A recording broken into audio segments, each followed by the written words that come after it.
Wes here, and welcome to SHOCKTOBERFEST 2021, Day 13. Unlucky number to some, possibly lucky for the review today. Today we've got a movie that a lot of people have probably seen. It's very famous in pop culture references. We are talking about Stanley Kubrick's 1980 adaptation of Stephen King's The Shining.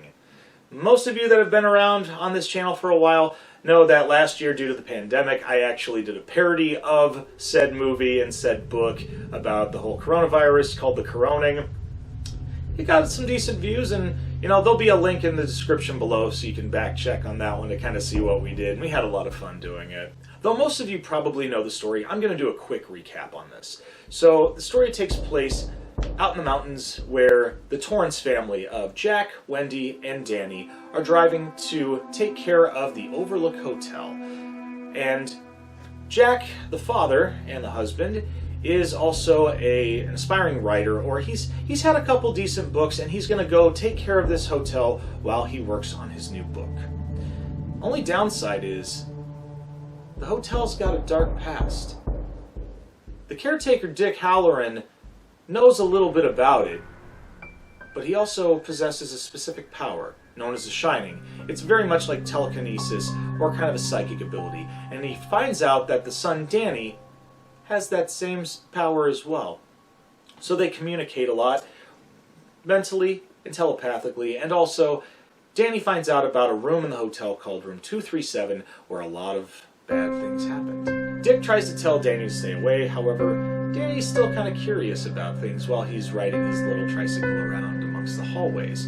Meanwhile, Jack is a recovering alcoholic, and Wendy's been trying to keep him at bay with a lot of this time being cooped up in a hotel, trying to write his book, and he's having problems the entire time with stress and also cabin fever. And usually when stress and cabin fever and not being able to fulfill your hobbies or your dreams, you tend to lose your mind a little bit.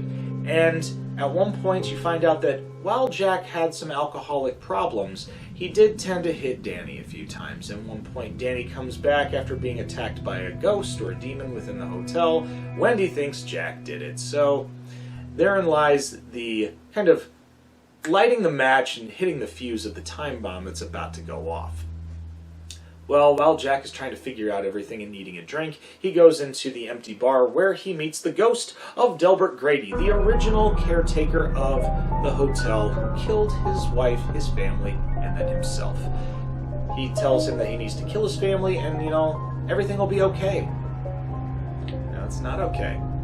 Eventually, Jack is chasing Danny and Wendy around. He kills Dick Halloran and, well, he chases Danny throughout a maze out in the hotel while it's snowing until he freezes to death. That's the movie in a nutshell. I mean, there's a lot that I didn't, throw in there, but I figured most people know the movie for the most part. Obviously, there is a little controversy regarding the film because much like other books that were adapted into film by Stanley Kubrick, Stephen King was not a fan of this one. There's a laundry list of reasons why he didn't like it.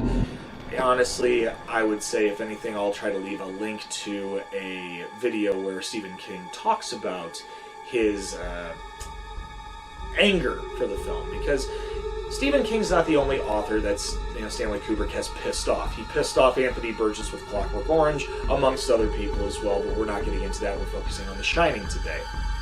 Now, time to talk about things I like and that I don't like about the film.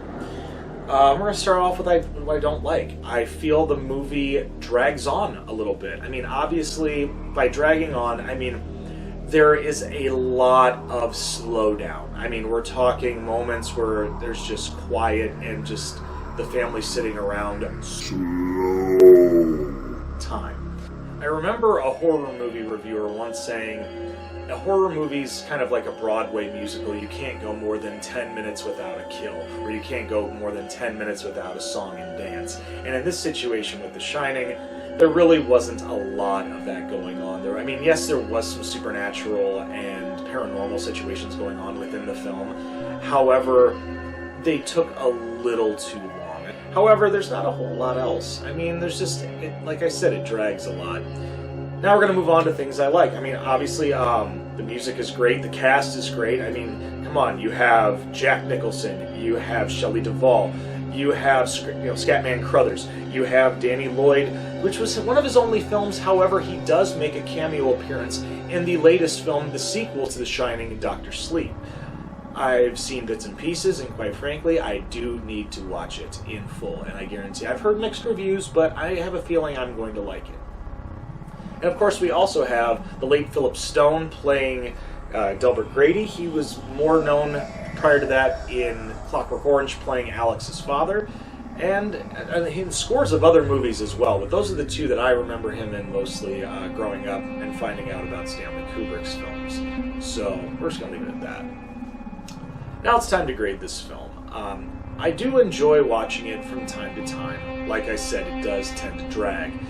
And plus, there's a lot of things. And I have read the book, and there obviously are a lot of things that are changed due to the MPAA, or just for time constraints, or just because of creative differences. However, there was a lot removed, and quite frankly, I'm going to have to be fair on this one and give it I'd say a B-. I know I know there's going to be a lot of people out there who are going to give me some grief on this one, but I understand. However, you know what? Like I said, when it drags, for me, that makes the grade go down a little bit, I have to admit. Other than that, we hope you enjoyed this episode. Make sure you leave a thumbs up. Leave a thumbs down if you didn't agree with me on some of the things I've said, because you know what? Hey, I can always handle constructive criticism. If there's some things that I missed in the review that you yourself know about, we do have a comment section. Leave a comment in the section below. I'm trying to educate people out there as much as I need to be educated, because, hey, life is one big lesson, isn't it? Other than that, we hope you share on social media, and as always, push that little red button, and don't forget to ring the bell for instant notifications on Dragonfire Entertainment. Until then, I'm Wildman Wes, and we will see you next time for Day 14 of SHOCKTOBERFEST 2021. Stay tuned, and stay scared.